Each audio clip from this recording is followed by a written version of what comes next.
মানে বাংলাদেশের সীমান্ত যদি আক্রান্ত হয়, তাহলে জনসংখ্যা 18 কোটি হোক, 25 কোটি হোক, 30 কোটি হোক, সক্ষম সকল পুরুষ, সক্ষম সকল নারী, এমনকি যারা এখনো সাবালক হয়নি কিন্তু যুদ্ধ করার ক্ষমতা আছে, 10-12 বছর বয়স বা একটু কম বেশ কিন্তু শারীরিক সক্ষমতা হয়েছে, তার উপরও এই যুদ্ধে যাওয়া তখন বিধানগতভাবে জরুরি হয়ে যায়। বালেগদের উপরে ফরজে আইন মানে সুনির্দিষ্টভাবে প্রতিটি মানুষের উপরে ফরজ। সালাত যেমন ফরজে আইন, সবার উপরে ফরজ, নারী হোক পুরুষ হোক, তার ফরজের সময় হলে, বয়স হলে ফরজে আইন। এই যুদ্ধটিও সেরকম একটি ফরজে আইন। দেশ রক্ষা, নিজের মাতৃভূমি রক্ষা, নিজের স্বাধীনতা, দেশের স্বাধীনতা, অখণ্ডতা রক্ষা, দেশের সকল নাগরিকের জীবন রক্ষা, তাদের ধর্ম রক্ষা, সম্পদ রক্ষা, মা বোনদের ইজ্জত রক্ষা এবং নিজেদের সকল কিছু রক্ষার যুদ্ধ সর্বাবস্থায় ফরজে আইন, যদি আমাদের সীমান্ত আক্রান্ত হয়। এই ব্যাপারে সকল উলামায়ে কেরাম একমত। এটাকে আরবিতে বলে আন-নাফিরুল আম।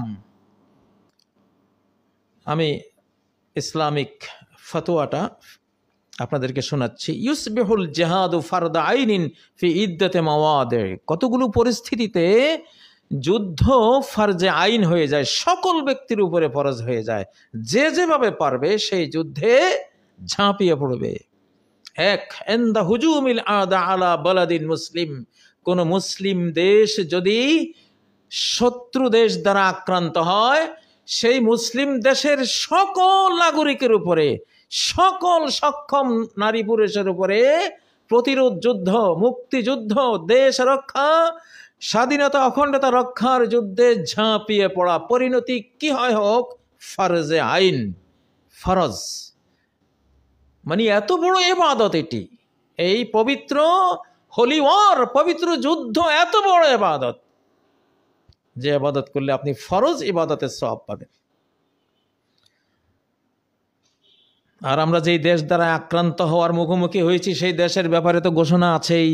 সহিহ আন-নাসাইর 1417 নম্বর হাদিস, সহিহ আল জামের 4012 নম্বর হাদিস, ইসাবাতান মিন উম্মতি আহরাজাহুমুল্লাহু মিনান নার। আমার উম্মতের দুটো দলকে আল্লাহ তাআলা জাহান্নাম থেকে মুক্ত করে দিয়েছেন। ইসাবাতুন তাগজুল হিন্দ, এক দল যারা হিন্দুস্তানের বিরুদ্ধে যুদ্ধ করবে, তারা যদি আক্রান্ত হয় তাহলে তো কোনো কথাই নেই, তারা যুদ্ধে যাবে, তাদের জন্য জাহান্নাম মাপ, সব জান্নাতি। আমাদের এই পার্শ্ববর্তী দেশটি চরম মিথ্যাচারের প্রোপাগান্ডার পর প্রোপাগান্ডা করে যে কাজটি করছে, এটা একটি থিওরি, একটা থিওরি। কোনো ব্যক্তিকে যদি মারতে চাও, আগে তার বিরুদ্ধে প্রোপাগান্ডা চালিয়ে তাকে দোষী সাব্যস্ত করো, ক্রিমিনাল সাব্যস্ত করো, তাকে সন্ত্রাসী সাব্যস্ত করো, তাকে জঙ্গি সাব্যস্ত করো, তাকে পচিয়ে ফেলো, তাকে একেবারে জম্বি, আগের যুগের যে জম্বি, হলিউডের জম্বি, জম্বি জম্বি আপনারা জানেন, এটা নিয়ে অনেক ব্যাখ্যা আছে, কিন্তু জম্বি আসলে এক সময়ে যেসব মুসলিমদেরকে, আফ্রিকান মুসলিমদেরকে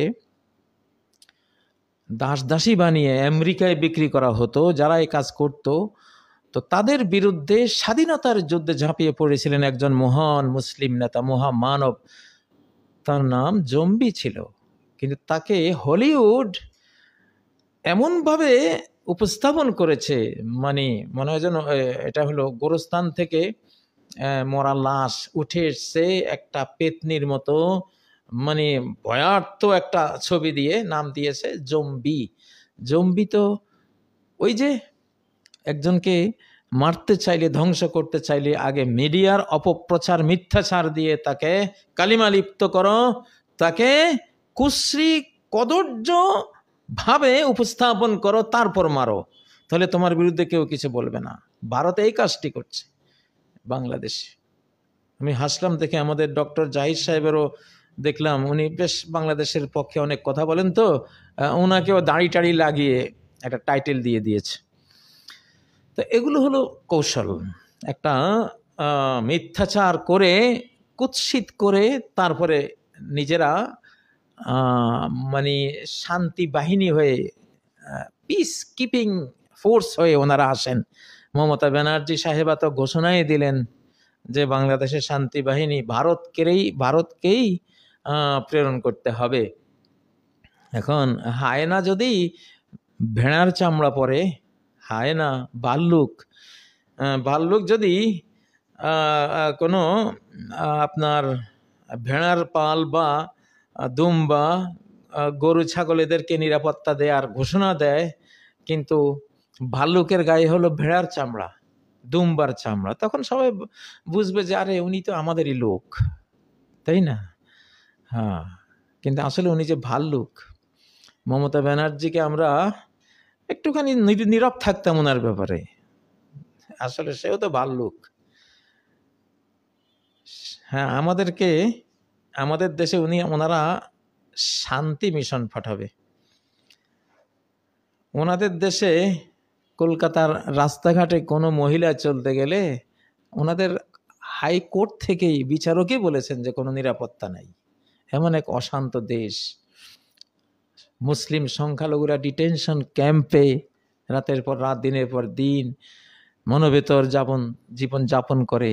কথায় কথায় গুলি, কথায় কথায় আপনার মসজিদকে বলা হয় যে এখানে মন্দির ছিল, ওই ওই ওই ওই দরবারে একসময় মন্দির ছিল। এগুলো অজুহাত দাঁড় করিয়ে যারা নিজের দেশের জাতিকে মারে, তারা আসবে আমাদের দেশে শান্তি দেওয়ার জন্য। তো আসলে কপাল পড়লে এরকমই হয়। তো যাই হোক, আমি পরে আরো কথা বলবো, কিন্তু আমাদের কথা হলো ক্লিয়ার কথা। যখন নবীজির মদিনা আক্রান্ত হয়েছিল আহজাব যুদ্ধে, তিনি কাউকে পারমিশন দেননি যুদ্ধের বাইরে থাকার, কেউ না, সবাই যুদ্ধে যেতে হবে। এটা নাফিরে আম বলা হয়, এটাকে জনযুদ্ধের ডাক। এটা ইমাম দিবেন, ডক্টর ইউনুস দিবেন। দেশ আক্রান্ত হওয়ার পরিস্থিতি হয়ে গেছে, জনযুদ্ধের ডাক এখনই দিতে হবে। প্রস্তুত সবাই, ডেথ ফোর্স, মৃত্যু সৈনিক তৈরি করে দিতে হবে। আমরা ধর্মীয় অঙ্গন থেকে আমরা কোরআন সুন্নাহ দিয়ে আমরা অলরেডি ঘোষণা দিয়ে দিলাম। এই পরিস্থিতিতে আপনি নাফিরে আম করবেন, জনযুদ্ধের ডাক দিবেন, দেশ রক্ষার জন্য, দেশের অখণ্ডতা রক্ষার জন্য।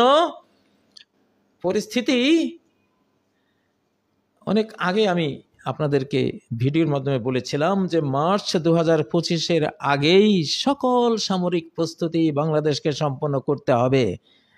আবু হুরায়রার গোপন ব্যাগ থেকে এবং অতীতের মনীষীদের প্রেডিকশন থেকে, বর্তমান পরিবেশ পরিস্থিতি থেকে রেজাল্ট বের করে আপনাদেরকে আমি বহু আগে বলেছিলাম, আজও বলছি বন্ধুরা। তো এই যুদ্ধ এটা ফরজে আইন, কারণ এখানে সবাই অংশ না নিলে বিশাল একটা দেশ, তার বিরুদ্ধে আমরা নাও পারতে পারি। সবাইকে এগিয়ে আসতে হবে। ওহুয়ানি ইহতাজা ইলা জামিল মুসলিমিন ইনদা দুখুলিল কুফার ওয়া ইহতিলালিহিম লিআরদিন ইসলামিয়া আও তাহদীদিহিম লাহা। কোন মুসলিম ভূখণ্ড যদি বিজাতি দ্বারা আক্রান্ত হয় অথবা ঝুঁকিতে পড়ে যায়, হুমকিতে পড়ে, আক্রমণের হুমকিতে পড়ে যায়, আক্রমণ হয় নাই, হুমকি শুরু হয়েছে। বাংলাদেশে এখন চতুর্পার্শ্বে ভারত তাদের ফাইটার জেট স্থাপন করে, বিমানবন্দর স্থাপন করে ঘেরাও করে রেখেছে। তাদের হাওয়াই জার, তাদের ক্ষেপণাস্ত্র ইউনিট আমাদের রেঞ্জের মধ্যে তারা স্থাপন করে রেখেছে। হাজার হাজার সৈন্য চতুর্দিকে তারা সেট করে দিয়েছে। আমাদের আগরতলা আমাদের বাংলাদেশ হাই কমিশনার সবাই তো জানি আমরা আক্রান্ত হয়েছে। সীমান্ত দিয়ে উগ্র ভারত হিন্দুত্ববাদীদেরকে এই দেশে অনুপ্রবেশ করিয়ে দেওয়ার প্রচেষ্টা হয়েছে। দেশের ভেতরে সাবটেয়ররা ওঁত পেতে রয়েছে। ভারত থেকে শুরু করে দেশের ভেতর পর্যন্ত একই সিলসিলা। ইসকন এখন এক শ্রেণীর মামলাবাজ। এখনো স্বাধীন বাংলাদেশ 5ই আগস্টে আমরা যে স্বাধীন হয়েছি, এখনো দেশপ্রেমিক শ্রেণীকে অতীত রেজিমের সুবিধাখোররা, লুটেরারা, প্রতারকরা এখনো দেশপ্রেমিক অংশকে মিথ্যা মামলা দিয়ে ফাঁসাবার চেষ্টা করে যাচ্ছে। আমরা সকল মিথ্যাকে পদতলে পিষ্ট করে দিয়েছি আল্লাহর উপর তাওয়াক্কুল করে। আলহামদুলিল্লাহ, সামনেও পিষ্ট করব। এই সকল মামলাবাজ, এই সকল ধান্দাবাজ, ধোকাবাজ, স্যাবটিয়র, এগুলি কম বেশ সবাই রয়ের সদস্য, ইসকনের দালাল এবং ভারতের দালাল, ভারতীয় রেজাকার, হিন্দুস্তানি রেজাকার, কোনো সন্দেহ নেই। তাদেরকে আমরা সাবধান করে দেই। ইনশাল্লাহ আমরা প্যারাডক্সিক্যাল ওয়ার, দুর্বোধ্য যুদ্ধের যোদ্ধা আমরা। আক্রান্ত হলে বিশ্ব দেখবে কিভাবে বাংলাদেশ প্রতিরোধ করে। বিশ্ব যুদ্ধ শিখবে বাংলাদেশ থেকে যদি আক্রান্ত হই।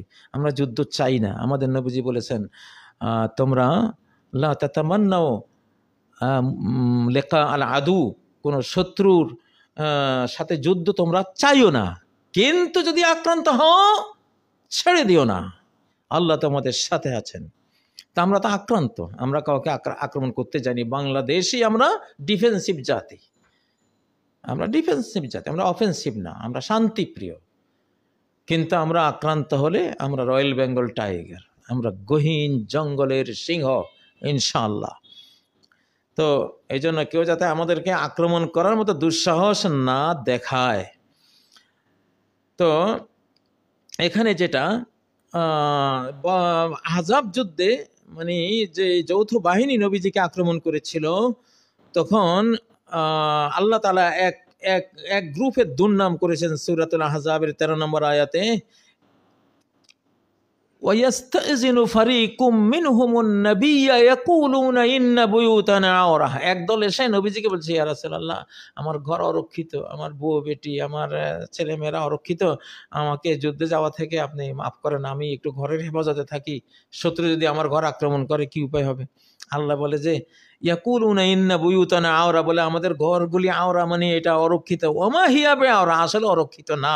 ইউরিদুনা ইল্লা ফিরারা, এরা যুদ্ধ থেকে পলায়নের ইচ্ছে এই অজুহাত দাঁড় করাচ্ছে।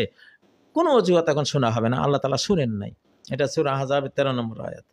তাহলে বাংলাদেশ আক্রান্ত হলে কোনো বাংলাদেশি যাই বলবেন, ডক্টর ইউনূস সাহেব বা প্রধান সেনাপতি সাহেব আমি কিন্তু পারতেছি না, না কেন পারবো না? তুমি পারতে হবে, তোমার যা আছে তা নিয়ে তুমি শত্রুর বিরুদ্ধে লড়ো, অন্তত হাত তোলো তো, যুদ্ধের ময়দানে গিয়া হাত তুলে দোয়া করো। দোয়া তো একটা মিসাইল, একটা ক্ষেপণাস্ত্র। আমাদের শক্তি যেখানে শেষ, আমাদের স্পিরিচুয়াল, ফিজিক্যাল শক্তি যেখানে শেষ, স্পিরিচুয়াল শক্তি সেখানে শুরু আমাদের। আমরা অনন্ত শক্তি নিয়ে লড়ি। আমাদের জনসংখ্যা কি কম? ওনারা ভাবছেন যে বাংলাদেশ ছোট্ট একটা দেশ, আমরা জনসংখ্যা কম। আমি দেখি আমাদের জনসংখ্যা কত, ধরুন 20 কোটি, ধরুন বাংলাদেশের জনসংখ্যা 20 কোটি, তাই না? না, আল্লাহ তাআলা কি বলছেন সূরা আনফালের মধ্যে, ইয়াকুম মিনকুম 20 সাবিরুনা ইয়াগলিবু মিআতাইন, তোমাদের মধ্যে যদি শুধু 20 জন অটল অবিচল নির্ভীক সৈন্য থাকে, ইয়াগলিবু মিআতাইন, 200 বেঈমান সৈন্যকে পরাস্ত করতে পারবে। 20 জন 200 জনকে, তার মানে কি 20 জন 200 মানে কি একজন 10 জনকে হারাতে পারবে। একজন সমান 10 জন। আমরা তো বাংলাদেশ আক্রান্ত হলে আমরা একজন 10 জনে হব। তাহলে ধরেন 20 কোটিতে 10 গুণ দেন, কত? 200 কোটি। বাংলাদেশের জনসংখ্যা কোয়ান্টিটিতে যদি 20 কোটি হয়, কোয়ালিটিতে 200 কোটি। 200 কোটি। আর যদি ভারতের যে 30 কোটি আছে, পাকিস্তানের 25 কোটি, বাংলাদেশের 20 কোটি, কত? 30, এদিকে 45 আর এদিকে 20, 75। ধর প্রায় 80 কোটি, 80 কোটি হবে। তাহলে 80 কোটিকে 10 দিয়ে পূরণ দেন, 800 কোটি। ভারতের ভিতরে বাংলাদেশে পাকিস্তানে মিলে মুসলমানের কোয়ালিটিগত সংখ্যা, কোয়ান্টিটিতে 80 কোটি, কোয়ালিটিতে এরা কোরআন বলছে তোমরা 800 কোটি, গোটা মানব জাতির সমান। মনে করেন না যে আমাদের সংখ্যা কম। সান্দুরা,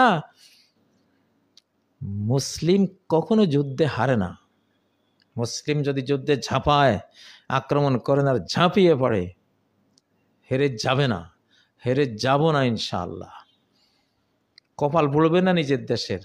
আমরাই ভারত স্বাধীন করে দিয়েছিলাম মুসলিমদের 200 বছরের যুদ্ধে।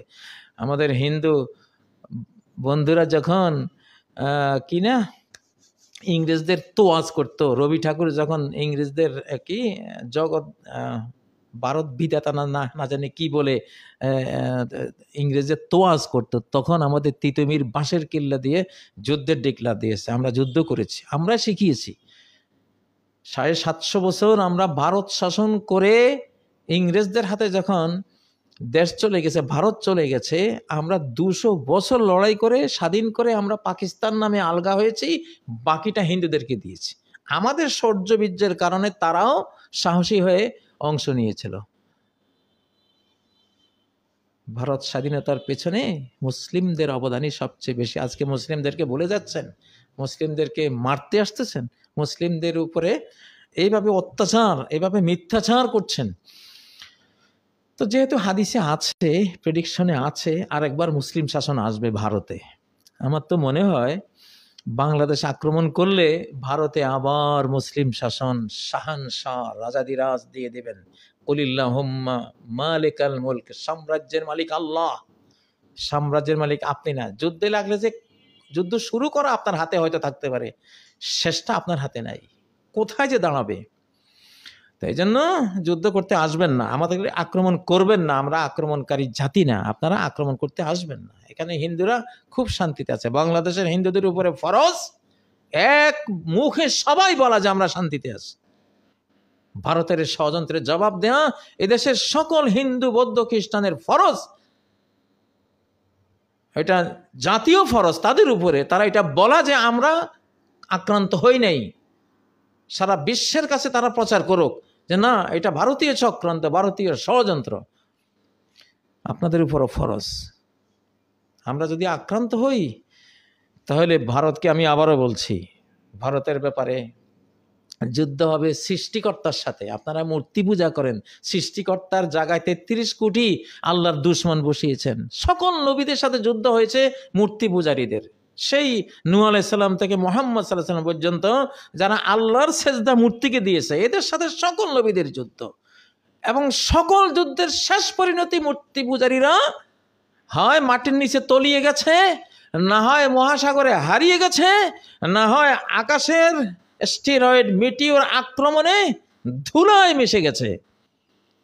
সকলদের আকিবাতুল লিল মুত্তাকিন, শেষ পরিণতি সবসময় মুত্তাকি আল্লাহওয়ালারা পেয়েছে। এখনো পরিণতি সেটাই হবে।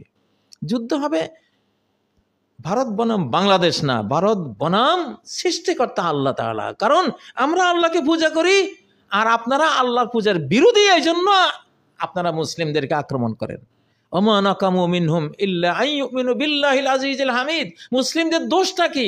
দোষটা এটাই যে তারা চিরপ্রশংসিত মহাপরাক্রমশালী আল্লাহ ছাড়া কারোর সামনে সেজদা অবনত করে না। এটাই তো দোষ। তো তিনি তো দেখছেন, শাহানশাহ দেখছেন কি কারণে বাংলাদেশের আজকে দোষ। একটাই দোষ। আমাদেরকে আপনারা কত কিছুই বলেন, কত টাইটেল লাগান, একটাই দোষ, আমরা আল্লাহ পূজারী, আপনারা মূর্তি পূজারী।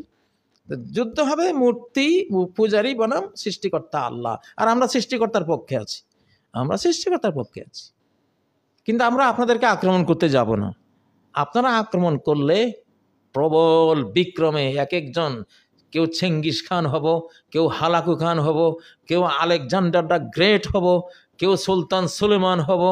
হ্যাঁ, এমন ইতিহাস গড়ব, মানুষ হয়তো চেঙ্গিস খান, হালাকু খানের ইতিহাস ভুলে বাংলাদেশের ইতিহাস পড়বে, যে এমন বীরত্ব বাংলাদেশে আছে এটা পৃথিবীর মানুষ জানতো না। সেই বীরত্ব দেখবেন ইনশাআল্লাহ।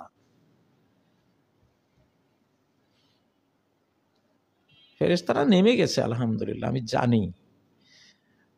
একটা আয়াত এখন অবচেতন মনে বারবার মুখ দিয়ে আসে।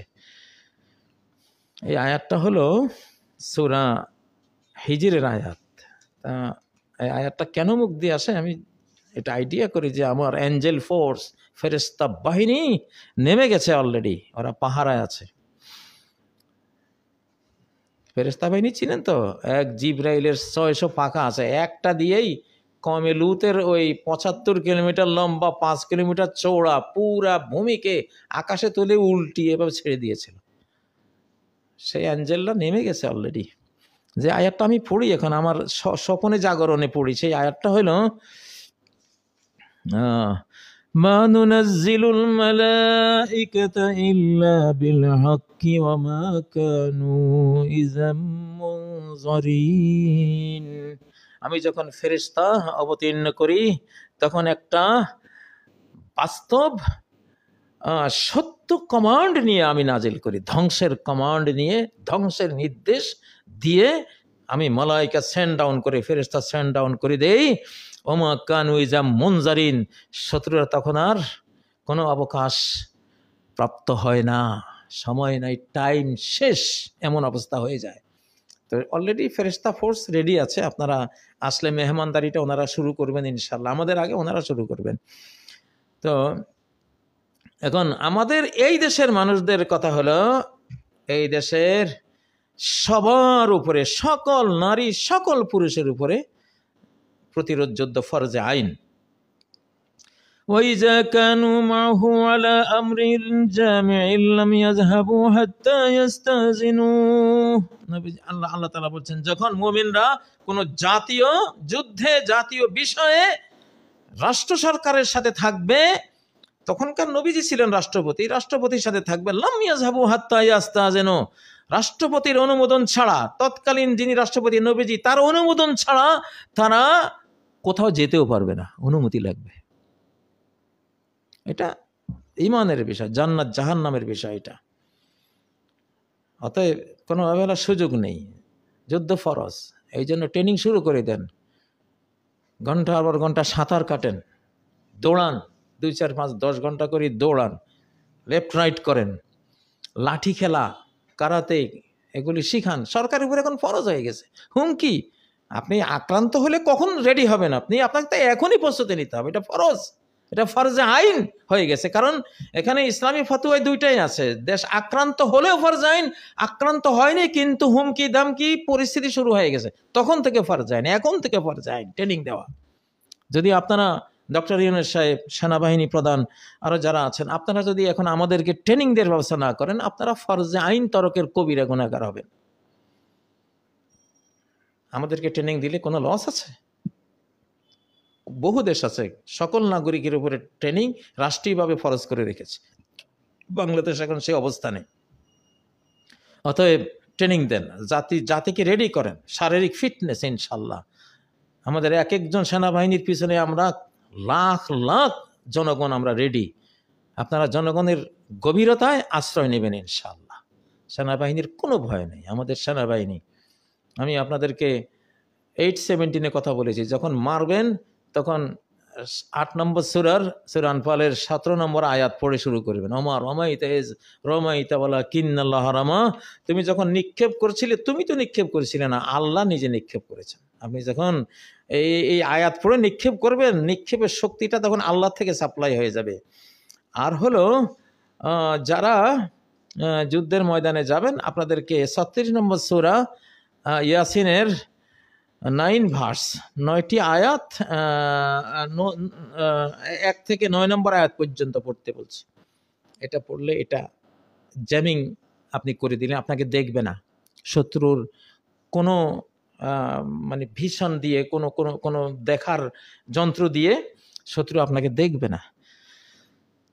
আউযু বিল্লাহি মিনাশ শাইতানির রাজীম, বিসমিল্লাহির রহমানির রহিম। ياسين والقرآن الحكيم إنك لمن المرسلين على صراط مستقيم تنزيل العزيز الرحيم لتنذر قوما ما أنذر آباؤهم فهم غافلون لقد حق القول على أكثرهم فهم لا يؤمنون إنا جعلنا في أعناقهم أغلالا فهي إلى الأذقان فهم مقمحون وجعلنا من بين أيديهم سدا ومن خلفهم سدا فأغشيناهم فهم لا يبصرون। এই 9টি আয়াত পড়বেন সকল সৈনিক, আমাদের সেনাবাহিনীর, আমাদের শ্রদ্ধা, আমাদের যারা মুরব্বী তাদেরকে শ্রদ্ধা জানাই, যারা ছোট আছো তোমাদেরকে স্নেহ জানাই। এই 9টা আয়াত পড়বা, মুখস্থ করি নাও। এই 9টি আয়াত পড়লে তোমাকে কোনো শত্রু দেখতেই পাবে না, জ্যামিং হয়ে গেল। এখানে কি বলছেন? ও জাআলনা মিন বাইনি আইদিহিম সাদ্দা, আমি ওদের অর্থাৎ শত্রুদের সামনে একটা ওয়াল দিয়ে দিয়েছি, আনসিন ওয়াল, দেয়াল আমি তৈরি করে দিয়েছি। ওমিন খালফিহিম সাদ্দান, পিছনেও একটা অদৃশ্য ওয়াল আমি তৈরি করে দিয়েছি। ফাআগশাইনাহুম, ওদেরকে আমি ঢেকে দিয়েছি। ফাহুম লা ইউবসারুন, ওরা কিছুই দেখবে না। ইমাম কুরতুবী রহমতুল্লাহ আলাই গ্রানাডায় যখন খুব যুদ্ধ চলছিল, বিখ্যাত তাফসিরের লেখক ইমাম কুরতুবী, তাফসির আল কুরতুবী লেখক, তো তখন তো শত্রু ছিল জনে জনে। উনি গ্রানাডার রাস্তা দিয়ে, কর্ডোবার রাস্তা দিয়ে হাঁটতেছেন, কর্ডোবায়। তো বেশ কয়েকজন খ্রিস্টান সৈনিক ওনাকে কতল হত্যা করার জন্য সামনে ওত পেতে আছে। উনি তাদের ভিতর দিয়ে এই 9টি আয়াত পড়ে চলে গেছে, ওরা দেখেনি। তো এই আয়াতটি, এই 9টি আয়াত পড়বেন। আর আরেকটি আপনাদেরকে জ্যামিং তৈরি করার বা অদৃশ্য হয়ে যাওয়ার আয়াত দিচ্ছি। কোন সূরা? সূরা বনী ইসরাইল। হ্যাঁ, সূরা বনী ইসরাইলের আরেকটি আয়াত দিচ্ছি। এই আয়াত পড়েও আপনারা আমাদের সৈন্যবাহিনী আপনারা জ্যামিং তৈরি করতে পারবেন। বিশ্বাস করেন, একিনে দরিয়া পার, আমরা এগুলি আমল করি।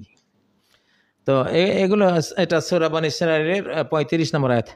ওয়াইজা ক্বরাতাল কুরআন জাআলনা বাইনাকা ওয়া বাইনাল্লাযীনা লা ইউমিনুনা বিল আখিরাতি হিজাবাম মাসতুরা, যখন তুমি কোরআন পড়ো আমি তোমার মাঝে আর আখিরাত অবিশ্বাসীদের মাঝে একটা অদৃশ্য পর্দা, ওয়াল, দেয়াল রচনা করে দেই। আল্লাহ জানেন সেটা কি, এটা এনার্জেটিক কোনো ওয়াল আল্লাহ তাআলা দিয়ে দেন।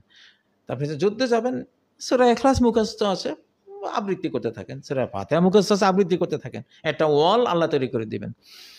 তো এগুলি আরো অনেক কৌশল আছে ইনশাল্লাহ। আপনারা ভয় তো কিছুই নেই, আপনি আপনার শাহানশাকে সাথে নিয়ে যান। আমার যেমন কোনো ভয় নেই, 800 কোটি মানুষ আক্রমণ করলো, আমি আমার সর্বশক্তিমানকে সাথে নিয়ে যাচ্ছি, উনি আমার সাথে আছেন, ভয়টা কিসের? আমার মূল শক্তি তো পাওয়ার হাউস উনি। তো যাই হোক, উনি আমার সাথে কেন সঙ্গ দিবেন? বর্তমান সারা বিশ্বে ভারতের মতো এত মূর্তি পৃথিবীর কোনো দেশেই নেই। মানে এত বড় শত্রু দেশ আল্লাহর, বাংলাদেশের না, সরাসরি সৃষ্টিকর্তার এত বড় শত্রু দেশ পৃথিবীতে আর নাই।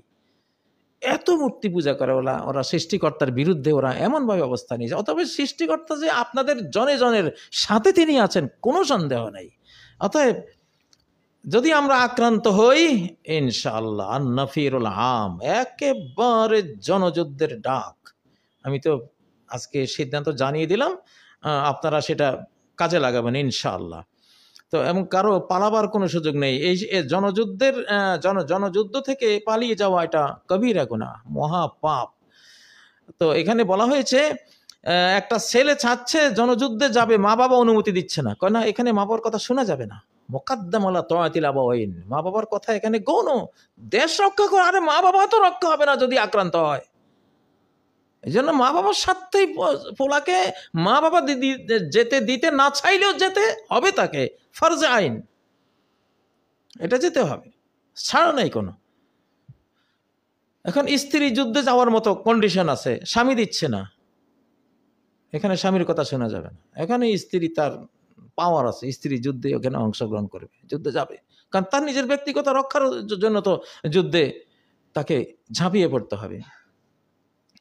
তো এই জন্য এটা হলো এমন একটা জনযুদ্ধের ডাক, কারো এখান থেকে পিছিয়ে যাওয়ার কোনো সুযোগ নেই। শুধু অন্ধ, পঙ্গু, অটিজমের শিকার বা এই জাতীয় যারা ধরেন তারা তো যুদ্ধ করতে পারবে না, কিন্তু তাদের উপরও দোয়া এবং ওদের জন্য সহযোগিতা কামনা করা বা যে কোনো উপায়ে সহযোগিতা করা ওটা ফরজ আইন হয়ে থাকে। তো আল্লাহ তাআলা এইভাবে বিধানটি দিয়েছেন। আল্লামা সারাকসি হানাফি মাযহাবের অনেক বড় ফিকহি আলেম, উনি বলেছেন কাযালিকাল গিলমান আল্লাযিনা লাম ইয়াবলুগু ইযা আতাকুল কিতাল, যারা নাবালেগ রয়েছে কিশোররা, যদি যুদ্ধের সামর্থ্য থাকে যুদ্ধে ঝাঁপিয়ে পড়তে হবে। ফালা বাস আন ইয়াখরুজু ওয়া ইউকাতিলু ফিন নাফিরিল আম, জনযুদ্ধের ডাক যখন সরকার দেবে তখন সেই ডাকে নাবালেগদেরকেও অংশ নিতে হবে যদি তারা যুদ্ধের সক্ষমতা রাখে। মা বাবা দিতে না চাইলেও যেতে হবে। আমরা হাজার সালাম জানাই আমাদের ওই কিশোরদেরকে, হয়তো মা নিষেধ করেছিল, বাবা নিষেধ করেছিল, যেতে দিচ্ছিল না, কিন্তু মা বাবার চোখ এড়িয়ে চলে গেছে, গিয়ে শহীদ হয়েছে। তাদেরকে হাজার সালাম জানাই, আল্লাহ তাআলা তাদের ক্ষমা করে দেন, তারা আমাদের প্রেরণার উৎস।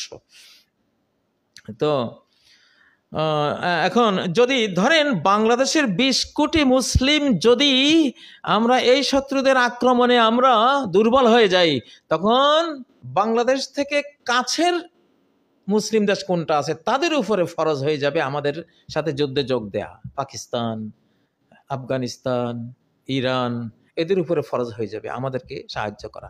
যদি ওরাও এই যুদ্ধে না কুলায়, টোটাল মুসলিম জাহানের উপরে তখন ফরজ বাংলাদেশের সাথে এই যুদ্ধে অংশ নেয়া। এটা ইসলামিক ফাতোয়া, এটা সমর নীতি ইসলামের। তার মানে ইনশাআল্লাহ বাংলাদেশ একা লড়বে না, আল্লাহ তাআলাকে সাথে নিয়ে গোটা মুসলিম জাহানকে সাথে নিয়ে লড়বে ইনশাআল্লাহ। আমাদের বাংলাদেশের ইন্টারন্যাশনাল যেই সীমানা সেটা হলো 4,17,00,000+। 4 কোটির চেয়ে বড় আমাদের ইন্টারন্যাশনাল সীমানা, মানে মুসলিম জাহানের একটা অংশ। তো আমরা কি ছোট দেশ? মোটেও ছোট দেশ না। আর আল্লাহ তাআলা তো ছোটরও দিয়েই বড়দেরকে হারান সব সময়। এই জন্য বাংলাদেশের চারদিকে শত্রু, কিন্তু আকাশটা খোলা। এটাই সবচেয়ে বড় ভয়ের জিনিস শত্রুর জন্য। এরা যাবে কোন দিকে? এরা তো আল্লাহকে ডাকবে, আর আল্লাহ তো এমন সর্বশক্তিমান, উনি এক হুকুমেই তো এরকম কয়েক হাজার কোটি দেশ লয় করে দিতে পারেন, ডিস্ট্রয় করে দিতে পারেন, ওনার তো সেই ক্ষমতা আছে। অতএব ইনশাআল্লাহ ভয়ের তো কিছু নেই, ভয় তো কবে বিদায় করে দিয়েছে জীবন থেকে, ভয় বলতে কিছু নেই। আর ইনশাআল্লাহ আর 5ই আগস্টে তো আমাদের পোলাপাইন ভয় জিনিসটাকে না করে দিয়েছে, জীবন থেকে ডিলিট করে দিয়েছে, ভয় বলতে কিছু নেই এখন আর ইনশাআল্লাহ। তো যাই হোক, মোটামুটি এটা একটা শরঈ বিধান আপনাদেরকে জানালাম। দেশ আক্রান্ত হলে আবাল বৃদ্ধ বনিতা, ছোট বড়, পোলা বুড়া, নারী পুরুষ, একেবারে সবাই ঝাঁপিয়ে পড়বো। বাঁশের লাঠি রেডি করেন, তারপরে আরো যা যা আছে বুঝেন না, একটা করে লাঠি বানান না, লাঠিতে সুন্নত, লাঠিতে হাতে করে হাঁটেন, তবুও তো একটা শক্তি বোঝায়, গায়ে শক্তি থাকে। আর সরকারের উচিত কয়েক কোটি কিনা কয় রাইফেল, SMG, LMG রেডি করে রাখেন। যখন জনযুদ্ধের ডাক দিবেন, সংক্ষিপ্ত ট্রেনিং দিয়ে আমাদেরকে ছেড়ে দিবেন, আমরা এই দেশের সরকারি সেনাবাহিনীর সাথে কাঁধে কাঁধ মিলিয়ে ইনশাআল্লাহ আমরা লড়াই করব ইনশাআল্লাহ। আপনারা প্রস্তুতি নেন, দেশ রক্ষার প্রস্তুতি নেন, এটা সরকারের উপর ফরজ। আমি কোনো বক্তৃতা করছি না ভাই, এটা আইন, এটা ল, এটা ফরজে আইনের বিষয়, এটা করতে হবে, এটা করা ফরজ। আল্লাহ তাআলা তৌফিক দেন। কথা আর লম্বা করব না। অতএব বাংলাদেশকে নিয়ে যারা মনে করছেন যে ছোট্ট দেশ, আমরা মোটেও ছোট্ট না, আমরা বিশাল, আমাদের সাথে সর্বশক্তিমান জড়ানো আছে। তো উনি আমাদের হেল্পার, আমাদের সাহায্যকারী, আমাদের মুরব্বী, আমাদের গার্ডিয়ান, আমাদের সবকিছু উনি ইনশাআল্লাহ। আমাদের মুখের বাণী হবে হাসবুনাল্লাহু ওয়া নি'মাল ওয়াকিল, ফানি'মাল মাওলা ওয়া নি'মান নাসির ইনশাআল্লাহ। আর এখন তো অনেক গুনাহ খাতা সমাজে, আমাদের জীবনে কত গুনাহ, জান্নাতে যাওয়ার কোনাকুনি পথ হলো আপনি অ্যান্টি ভারত হন, ইনশাআল্লাহ আল্লাহ আপনাকে জাহান্নাম মাফ করে দেবেন। অ্যান্টি ভারত হওয়া, এখন যেহেতু ভারত আক্রমণকারী, আক্রমণ করছে অলরেডি, আক্রমণের বহু ধাপ এগিয়ে গেছে তারা, এখন তারা আর আমাদের বন্ধু না, তারা এখন আক্রমণকারী হয়ে গেছে অলরেডি। এই মুহূর্তে আমাদের তাদের বিরোধী হওয়া হলো ফরজে আইন, বিরোধী হইলে আল্লাহর রহমতে আপনি জাহান্নাম থেকে মুক্ত জান্নাতি মানুষ। এত বড় অফার, এত বড় লোভনীয় অফার, হায় হায়, আল্লাহ তাআলা দিয়ে রেখেছেন আমাদেরকে 1450 বছর আগে। কেন আপনারা এই অফার নেবেন না? সবাই নেন ইনশাআল্লাহ ইনশাআল্লাহ। ভারতের বন্ধু হয়ে জাহান্নামে যাবেন না। ভারতের অ্যান্টি হলে আক্রমণকারী ভারত, আমরা বলছি আক্রমণকারী ভারত, শান্তিপ্রিয় ভারত হলে আমরা কিছুই বলতাম না, কিন্তু আক্রমণকারী ভারতের অ্যান্টি হলে আপনি জাহান্নাম থেকে মুক্ত, আপনি জান্নাতি। এই সময় যদি আপনি ভারতের বন্ধুত্ব দেখেন, আপনি ডাইরেক্ট জাহান্নামী হবেন, আল্লাহ দুশ্মনদের কাতারভুক্ত হবেন, আপনি জাহান্নামী হয়ে যাবেন। এই হাদিসের ঘোষণা, যেটা নাম্বার সহি হাদিস, মুহাদ্দিসিনরা হাদিসকে সহি ঘোষণা দিয়েছে। তো যাই হোক, অনেকক্ষণ হয়েছে প্রিয় বন্ধুরা, এই ফরজে আইনের জন্য সবাই রেডি হন। সরকারের উচিত তার জাতিকে বিভিন্নভাবে তৈরি করা। সেনা প্রধান যিনি আছেন, আপনাকে আল্লাহ তৌফিক দেন, আপনি একটা বড় আমাদের খেদমতে লেগেছেন এই জাতির একটা ক্রান্তি লগ্নে, এবং গোটা সেনাবাহিনী উজ্জীবিত হয়েছে। সেনাবাহিনীর আমাদের সদস্য ভাইয়েরা যারা আছেন, বোনেরা যারা আছেন, ইনশাআল্লাহ আপনাদের সাথে লক্ষ লক্ষ জনগণ, ইমানদার জনগণ, ইমানি শক্তি নিয়ে আমরা থাকবো ইনশাআল্লাহ। আনতুমুল আলাউনা ইন কুনতুম মুমিনিন। ইমানকে পরাস্ত করে এমন কোনো উইপন্স পৃথিবীতে নাই, এমন কোনো উইপন্স পৃথিবীতে নাই।